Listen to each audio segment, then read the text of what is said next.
Good afternoon, it's Dennis and Thomas. Today we're looking at 2002 Caterpillar 5,000 pound cushion tire forklift. This is our unit number D21192.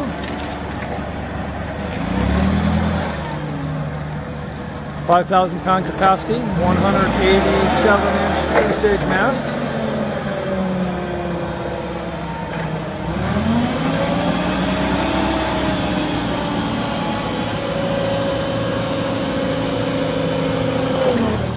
(187 inches into the blue Colorado sky. Showing us the tilt. This unit does have a load backrest, new paint.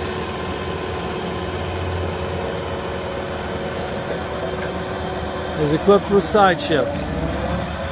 You see that it's got some great traction, cushion tires.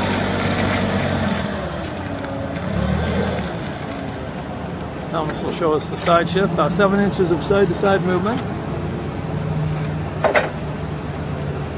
You use a forklift like this, come to Western Material Handling. Check us out on the web, abetterforklift.com. We have stores in Denver and in Fort Collins. Thank you for looking at our video. We appreciate it.